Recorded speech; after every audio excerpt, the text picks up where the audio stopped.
서울 서대문구에 위치한 독립문. 독립문은 서대문 독립공원 안에 3.1운동 기념탑, 순국선열 추념탑과 함께 독립공원의 일부로 자리 잡고 있습니다. 그래서 독립문이 일본으로부터의 독립을 기념하며 세워졌다고 생각하시는 분들이 많은데요. 사실 독립문 안에는 우리가 생각했던 것과 전혀 다른 이야기들이 숨어 있습니다. 독립문에 숨겨져 있는 비밀, 지금부터 파헤쳐 봅니다.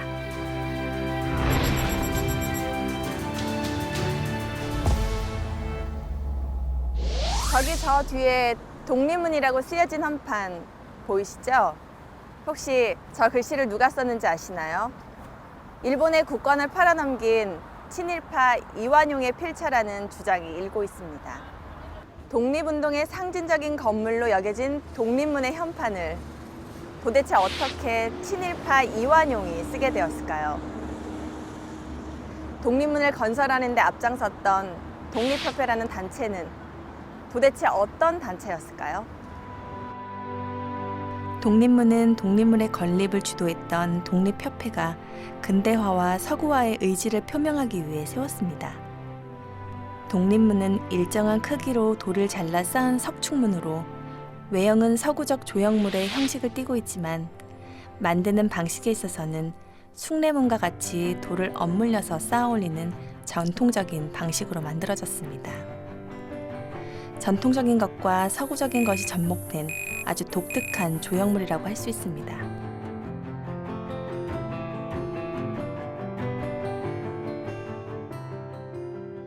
완공된 독립문의 앞쪽에는 한글로 독립문이라고 쓰여 있고 태극기와 더불어 대한제국 황실의 상징인 오약꽃을 새겨 넣었습니다.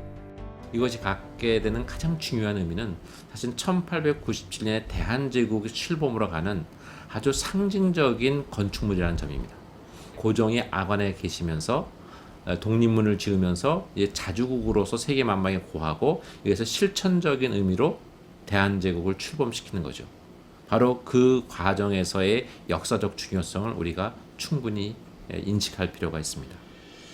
고종은 대한제국이 당시 청나라의 영향력으로부터 벗어나서 자주 독립국으로 인정받기를 염원했습니다.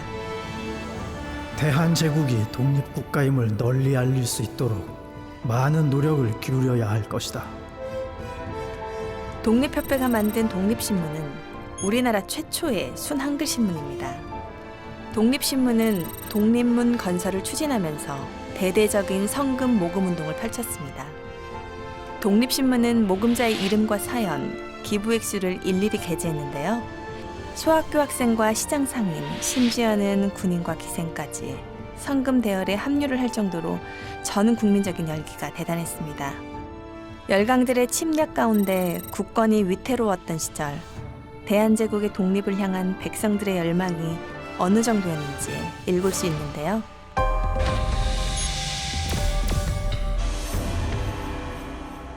그런데 특이한 점은 일본이 이 독립문을 보호하고 보존하기 위해 많은 노력을 기울였다는 점입니다.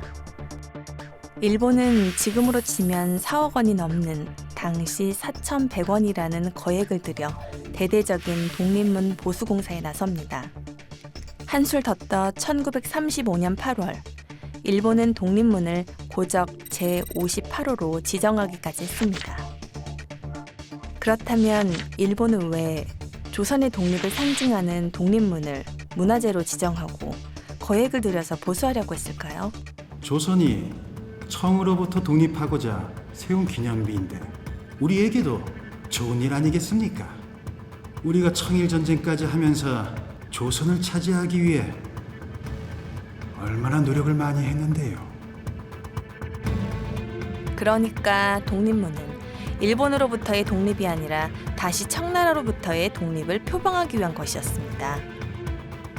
독립협회는 중국의 사신을 맞이하던 모화관을 헐어 그 자리에 독립관을 세우고 중국 사신이 들어오는 문이었던 영운문 자리에 독립문을 세워서 청으로부터의 독립을 널리 알리고자 했던 것입니다.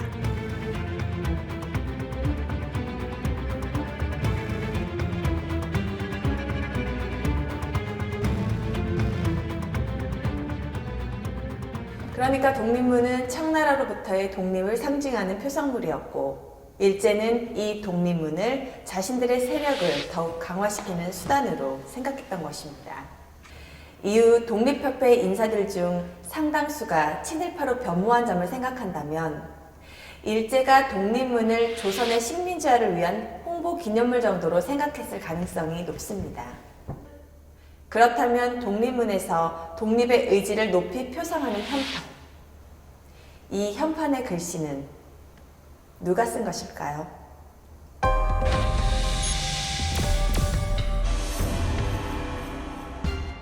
현판에는 한글과 한자로 독립문이라 쓰여져 있는데 누가 썼는지 누구의 글씨인지 전혀 적혀 있지가 않습니다.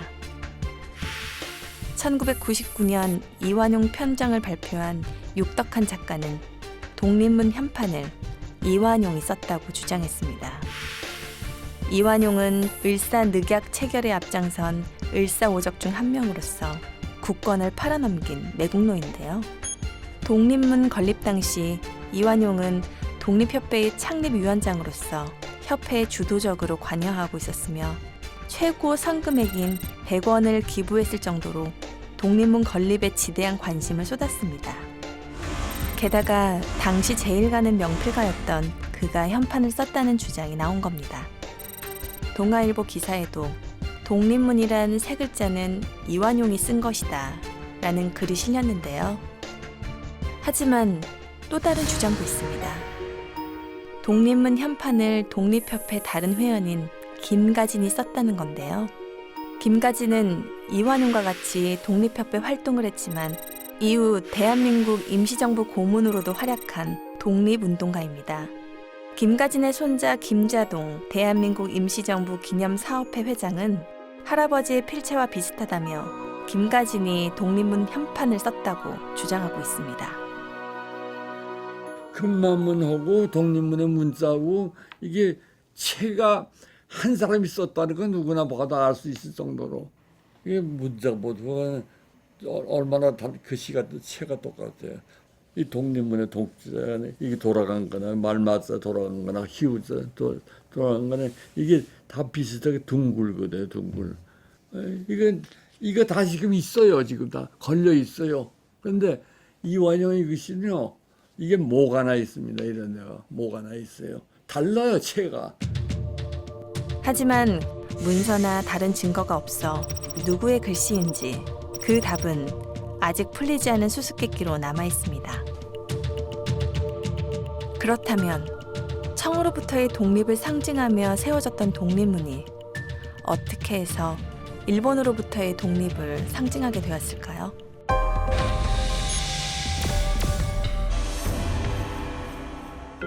한일 병합으로 국권을 잃은 이후 독립문은 일제로부터의 독립을 상징하는 건축물로 변모했습니다.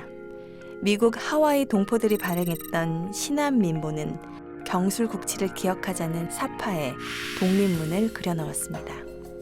1919년 3.1운동 당시 누군가가 독립문에 태극기를 꽂은 일도 있었는데요. 당시 그 높은 독립문에 태극기를 꽂는 것이 거의 불가능했기에 사람들 사이에는 도깨비짓이라는 소문까지 돌았습니다. 놀란 일본 경찰이 소방차를 동원해서 태극기를 뽑아냈는데요. 일제는 그때 소방 펌프를 마구잡이로 뿌려 원래 새겨져 있던 태극기 색칠을 일부러 지워버렸습니다. 이렇듯 일제 강점기 이후 독립문은 일본으로부터의 독립을 상징하는 기념물로 여겨지게 되었습니다. 1979년 고가도로가 독립문의를 지나게 되면서 독립문은 원래 위치에서 서북쪽으로 70m 이전하게 되었고 1987년 서대문 독립공원이 조성되면서 독립문은 3.1운동 기념탑, 순국선열 추념탑과 함께 독립공원의 일부가 되었습니다. 1897년 청일전쟁 당시 중국으로부터의 독립을 부르짖으며 독립문 건설에 앞장섰던 독립협회 회원들. 독립문이 세워진 뒤 독립협회 회원들 중에 일부는 친일파가 되어 자신들의 기득권을 챙겼고 또 다른 일부는 대한민국 임시정부에서 험난한 독립운동의 길을 걸었습니다. 독립문을 보면서 열강들의 틈 속에서 진정한 독립을 추구하는 것이 얼마나 힘들었는지 새삼 깨닫게 됩니다.